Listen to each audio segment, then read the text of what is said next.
Hello everyone, today I'm going to tell you a truly insane and heartbreaking story about a woman navigating the deepest grief imaginable, only to have her best friend of 20 years turn on her with a cruelty that is hard to comprehend. What followed was not just a simple falling out, but a calculated, months-long campaign of harassment, insidious lies and shocking betrayal that threatened to destroy her new life, her new marriage, and her family. It was an incredibly difficult and painful ordeal, and the ending is something no one, least of all her, saw coming. If you appreciate stories of resilience, the power of true chosen family, and the ultimate triumph of quiet truth over loud lies, please like this video and subscribe for more daily content. Let's begin. My closest, most intimate friend of 2 decades, a woman I considered a sister in every way that mattered, told me, with a chilling lack of emotion, that I was not welcome at her baby shower. Her reason: she said my presence would bring down the mood because of my own recent devastating miscarriage. I tried to reassure her, my voice cracking with a pain she pointedly refused to acknowledge, that I could still find it in my shattered heart to be happy for her, that her joy didn't negate my sorrow, that our bond was stronger than this. But she just mumbled a few dismissive, empty words and rushed out the door, leaving me standing alone in the deafening silence and the wreckage of our lifelong friendship. I didn't say anything more. I couldn't. I was too stunned, too broken. That was too long, painful years ago. Last month at around 10 o'clock at night, my doorbell started ringing, again and again and again, a frantic, desperate, and terrifying sound that sent a jolt of pure, cold fear through me. She was leaving desperate, pleading notes on my porch, her once perfect, beautiful handwriting now shaky, chaotic, and completely unrecognizable. To understand the sheer depth of this betrayal, you have to understand the depth of our bond and the immeasurable depth of my loss. When I lost the baby, it happened on a Tuesday afternoon. I was at work, standing in the middle of a high-stakes presentation when I felt the first terrifying cramp, a sharp, twisting pain that stole my breath. A few minutes later, the blood started, a warm, horrifying rush down my legs that I couldn't stop. I broke down completely on the frantic drive to the hospital, my vision blurred by a storm of tears, my entire world collapsing in on itself with each passing mile. It took the nurses 2 long, agonizing and soul-crushing hours to run the tests and finally confirm it with a quiet, clinical sympathy that offered no comfort at all: another miscarriage. The weight of that loss was immense, a hollow, aching, and cavernous void that felt like it would swallow me whole. The very first person I called when I left the hospital, my hands trembling so violently that I could barely dial the numbers, was not my husband, not my mother, but my best friend Haley. We had been inseparable since we were kids, our lives so deeply intertwined that I couldn't remember a single major life event where she wasn't right there by my side. Our bond was forged in the 2nd grade when she had wordlessly, kindly shared her fruit snacks with me because I had forgotten my lunch money. And now, 20 years later, she was still the first person I turned to in a crisis, my anchor in the violent, unpredictable of life. When Haley found out that she was pregnant last June, her joy was my joy. There was no jealousy, no resentment, only a pure, unadulterated happiness for my friend. She FaceTimed me from her bathroom, her hands shaking as she held up the positive pregnancy test, screaming fun and over again, her face a beautiful, radiant mask of pure, unadulterated happiness. So, when she sent me the link to her meticulously curated baby shower board on Pinterest, a digital collage filled with dreamy images of sage green, delicate wildflowers, and rustic charm, I immediately knew, without a single shadow of a doubt, that I wanted to plan the entire thing for her. And I did. I poured my entire heart, all of my love for her, into creating her perfect day. I hand-wrote 4 individual invitations in perfect, elegant calligraphy because Haley had once mentioned years ago that she loved the personal, old-fashioned touch. I spent countless hours on the phone, patiently sorry and frankly ridiculous array of food allergies and bizarre dietary restrictions for 32 different guests, including her new mother, in-laws strange, inexplicable, and absolutely nothing that starts with the letter P. I even drove 2 hours out of the city to a specialty, high-end fabric store just to find the exact, perfect shade of sage green linen for the tablecloths, the one she had pinned on her board, the one she had said was to die for. But to me, none of it felt like a burden. It was a labor of love. It was all worth it. We were talking more than we had in years, our daily calls filled with breathless excitement and shared laughter. It truly felt like I was getting my best friend back after a period of unfortunate but understandable distance. Then, just 2 short weeks before the shower, my own world fell apart again. I called Haley, my voice a broken, barely audible whisper, to tell her that I had had another miscarriage. The line went completely, utterly, and terrifyingly silent. I waited, my heart pounding in my chest, expecting her to offer words of comfort, to say something kind, to just stay on the phone and breathe me through the fresh, raw, and unbearable pain. But instead, after a long, cold, and calculating pause, she just muttered with a chilling detachment, "Oh dang, that sucks." I could hear the distinct, infuriating, and unmistakable sound of her nails tapping on her phone screen, as if she were texting someone else. As if my devastating news was just a minor interruption in her day. After another agonizing pause, she said, her voice devoid of all emotion, "Look, don't stress about it. I can find someone else to plan the shower." And then she hung up. She didn't ask if I was okay. She didn't offer a single word of genuine sympathy. She just hung up, leaving me in a silence that was louder than any scream. I tried desperately to convince myself that she was just overwhelmed with her own pregnancy hormones, that she simply didn't know what to say. I made excuses for her breathtaking cruelty because the alternative that my best friend of 20 years was incapable of showing me basic human compassion was too painful to face. A few days later, there was a knock on my door. It was Haley. She was standing on my porch holding a large, beautifully arranged gift basket filled with expensive scented candles, a vibrant bouquet of fresh flowers, and a box of artisanal cookies that were still warm from the bakery. For a fleeting, foolish moment, a wave of profound relief washed over me. It was the first time I had felt truly seen, truly acknowledged in my grief since the loss. I pulled her into a tight, grateful hug, so thankful for this gesture of friendship, this sign that she still cared. But she didn't hug me back, she just stood there, her barging yielding as a statue, her arms hanging limply, uselessly at her sides. Then she gently pushed me away and said, her voice as cold as ice, "Can we talk?"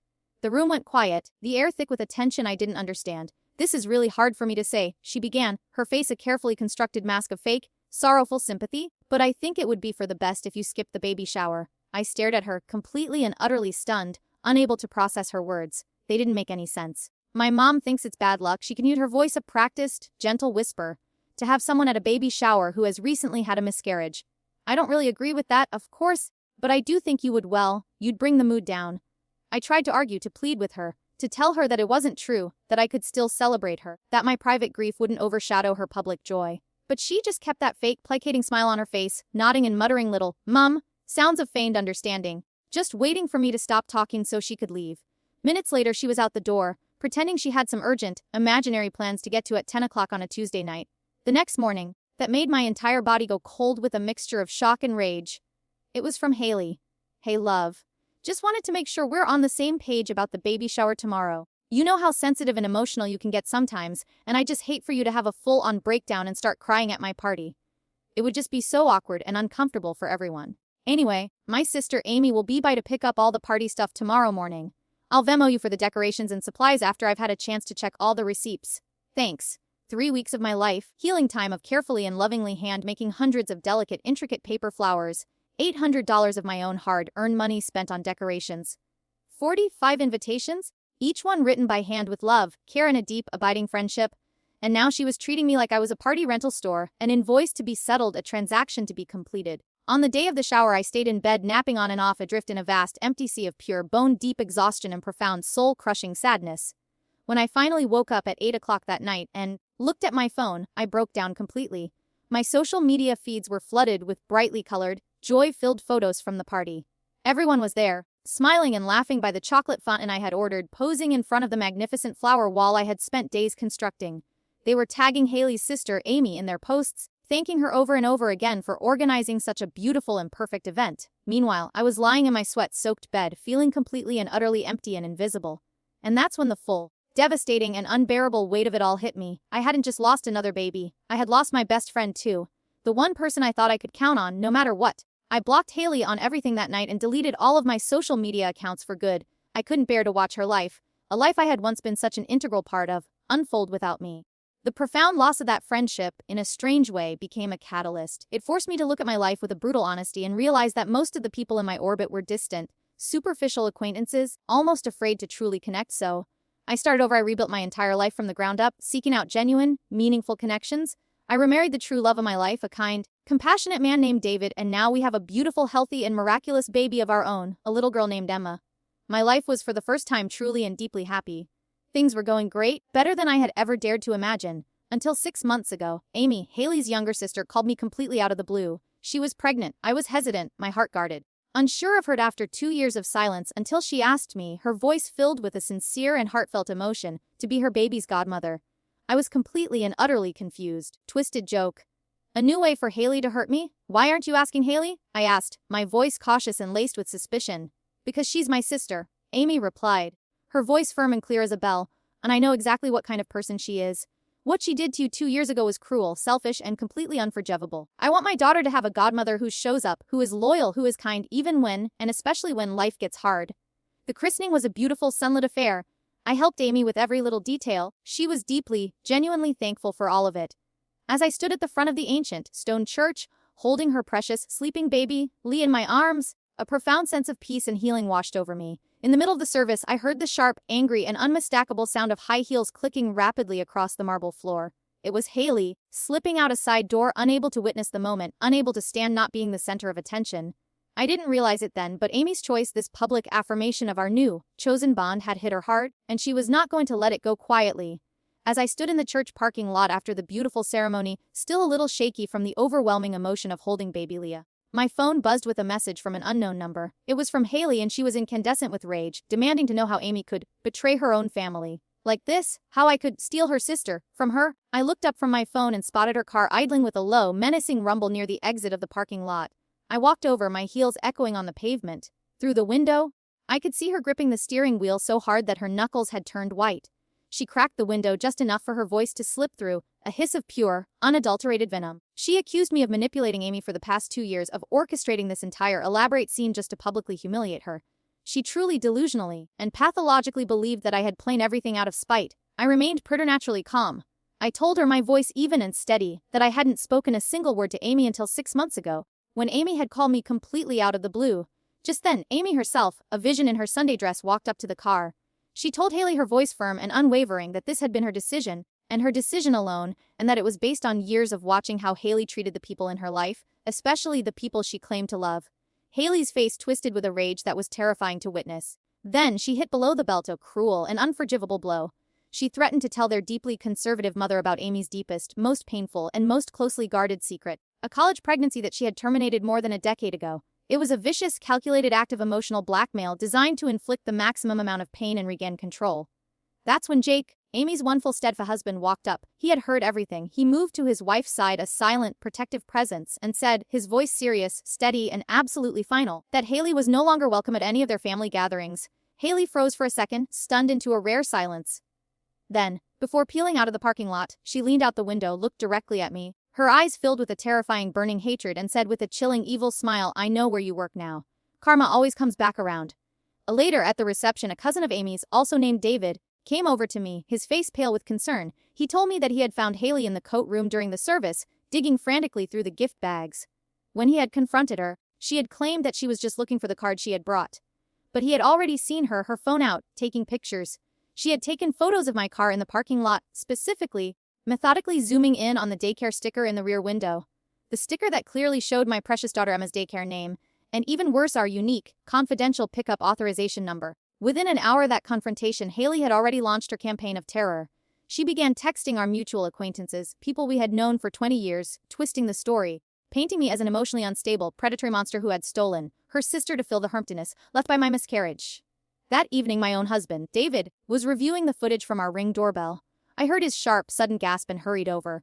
The footage was from earlier that morning at 6:00 a.m., just hours before the christening. Haley's car had editorially passed our house, and in the clear, undeniable, and utterly chilling footage, we could see her holding up her phone, recording our home. The next day, at daycare drop-off, the director asked to speak with me privately. Someone claiming to be my sister had called the school, deep and serious concern about Emma's home environment and asking the staff to watch for any unusual behaviors or signs of neglect. I was horrified, my blood running cold. That night, I logged into my old, long-abandoned Facebook account and saw, with a fresh wave of sick terror, that all the vulnerable, deeply personals I had ever shared, about my miscarriages, my painful divorce, my struggles with depression and anxiety, were still public. I had never, in my grief, thought to change the privacy settings. And now, Haley had access to a vast, detailed arsenal of my own pain to use against me. The next day, she showed up at a cafe near my work and sat at the table right next to me, talking loudly with a friend about desperate, pathetic people who prey on grieving families and worm their way in where they're not wanted.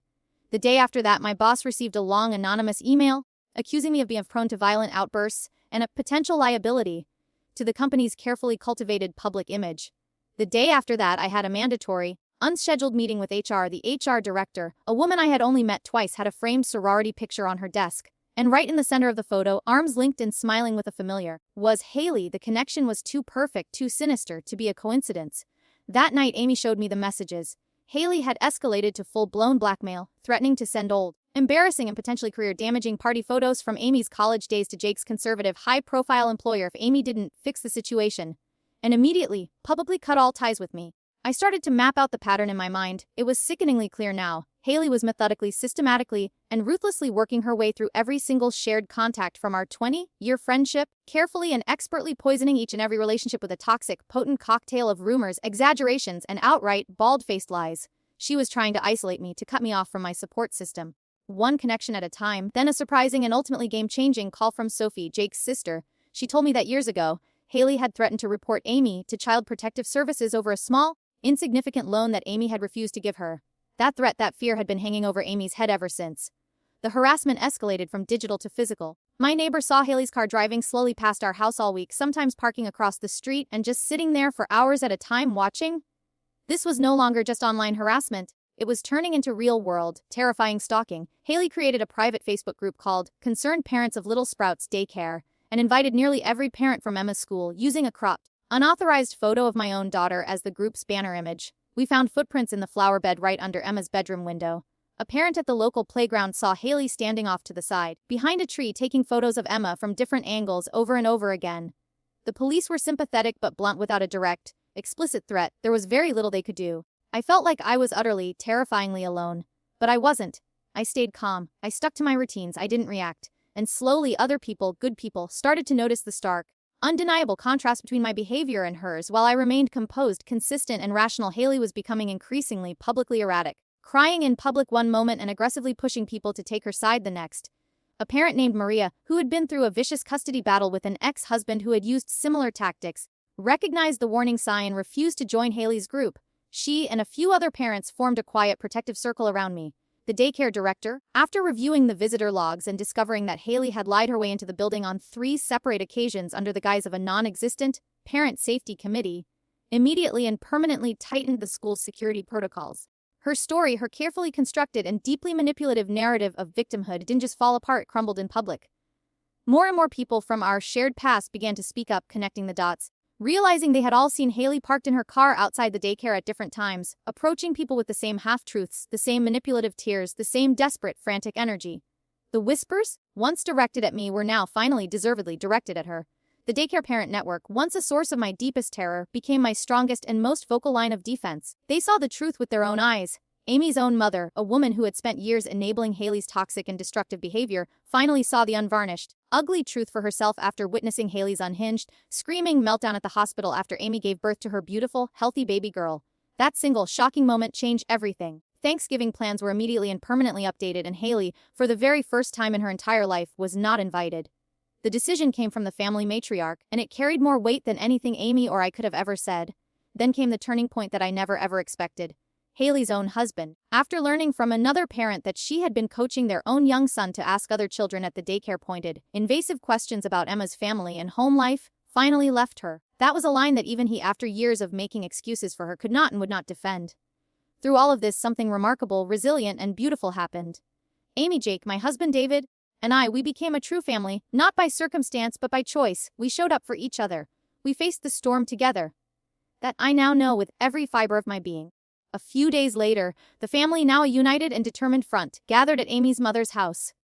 The goal was clear: to set permanent, unshakable, and legally binding boundaries around Haley's behavior. But halfway through the meeting, Haley showed up, uninvited and already spoiling for a fight. What followed wasn't a conversation, it was a final. She cried. She played the victim, she denied everything, she lied. But this time, it didn't work. The evidence was presented, calmly and methodically: the videos of her at the daycare, the footage of her filming my home, the screenshots of her lies, the statements from the other women she had terrorized. And that's when her mask, the one she had been wearing for her entire life, finally dropped for the last time. She broke down, not with an apology, but with a bitter, resentful, and deeply revealing confession. She admitted that she had always believed that I was the daughter her own mother had truly wanted, the one she could never be. That every good thing in my life felt like a personal failure, a stark, painful reminder of her own perceived inadequacies. In the end, I chose not to press charges. I chose a mutual, legally binding, and ironclad no-contact agreement. It wasn't forgiveness, it was a choice for peace. A choice for a future free from her chaos. The agreement was detailed and strict. Any violation, however small, would trigger immediate and severe legal action. Her husband, who was present at the signing, made it crystal clear that this was her last and only chance. Haley had finally completely and permanently run out of people to fool. With her influence finally, mercifully, and completely cut off, a piece I hadn't realized I'd lost, slowly, tentatively returning.